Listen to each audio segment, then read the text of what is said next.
Va'etchanan. Then I pleaded with Adonai.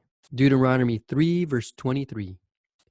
At the very beginning of Va'etchanan, we read about Moshe describing to the people of Israel his plea with God to let him into the promised land.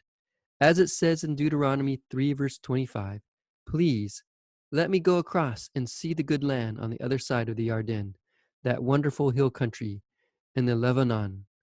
Moshe already knew that God had decreed he not be let into the promised land, but Moshe asked anyway.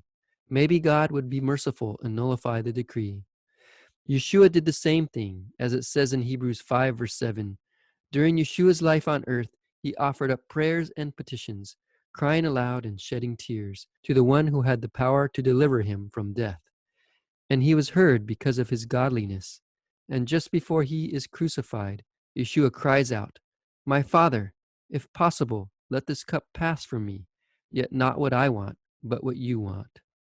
Both Moshe and Yeshua teach us to argue with God, to plead with him, and struggle with him.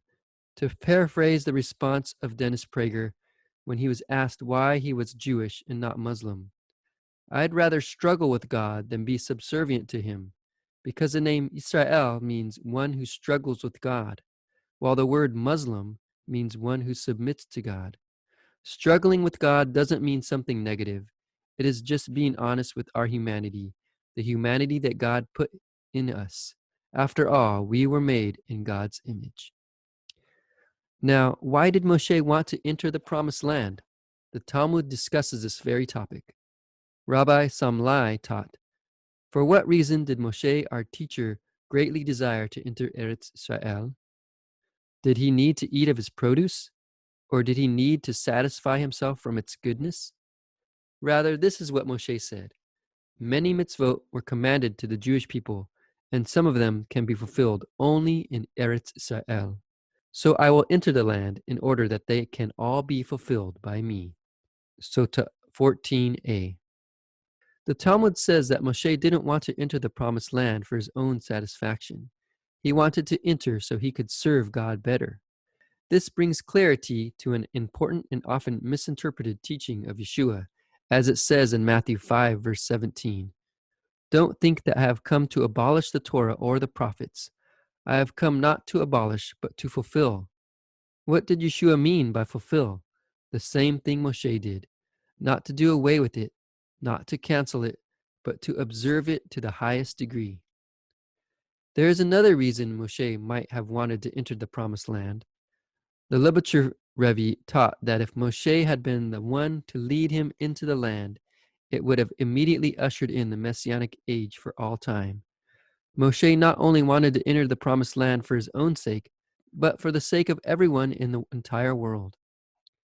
Yeshua will eventually fulfill the work that Moshe started. He already fulfilled the Torah. Now he just has to come back and usher in the Messianic era. The Lubavitcher Rebbe gave a lesson on what to learn from Moshe's pleas, to continue to pray for Mashiach again and again until we are finally answered. And just as we await the return of Yeshua, Yeshua awaits his return to us. "But Adonai was angry with me on account of you, and he didn't listen to me. Adonai said to me, 'Enough from you. Don't say another word to me about this matter.'" The Midrash says that the intense and wholehearted prayers of Moshe shook heaven, earth, and all the worlds of creation.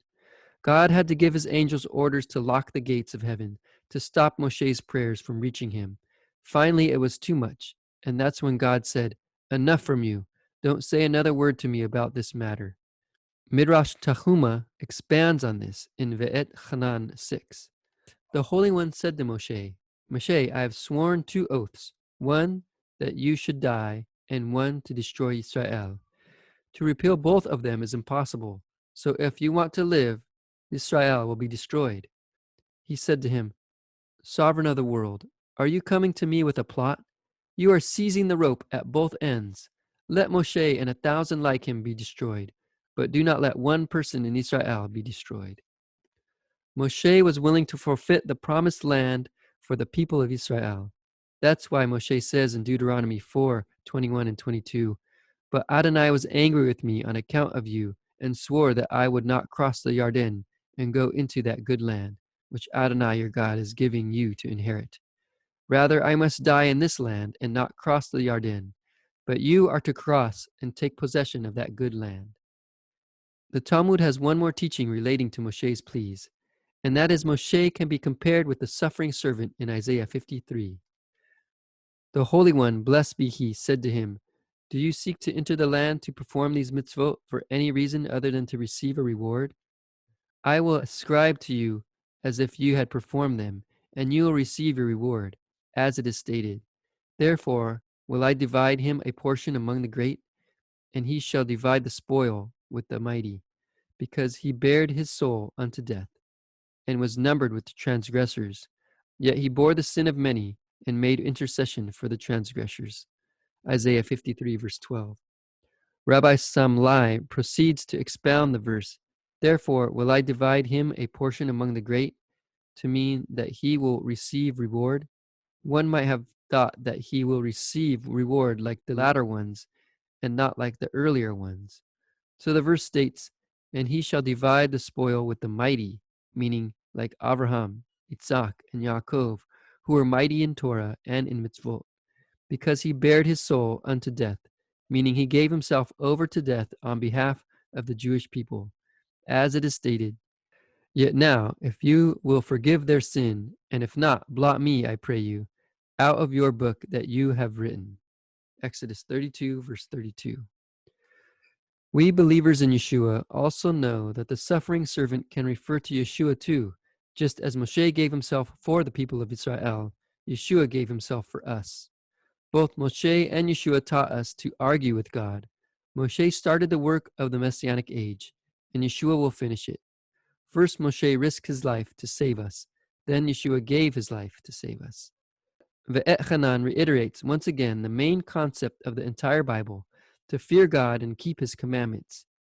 Therefore, observe them and follow them, for then all peoples will see you as having wisdom and understanding. When they hear of all these laws, they will say, "This great nation is surely a wise and understanding people. For what great nation is there that has God as close to them as Adonai our God is? Whenever we call on him, what great nation is there that has laws and rulings as just as this entire Torah, which I am setting before you today?" Deuteronomy 4, verse 6 through 8. In the same way, let your light shine before people, so that they may see the good things you do and praise your Father in heaven. Matthew 5, verse 16.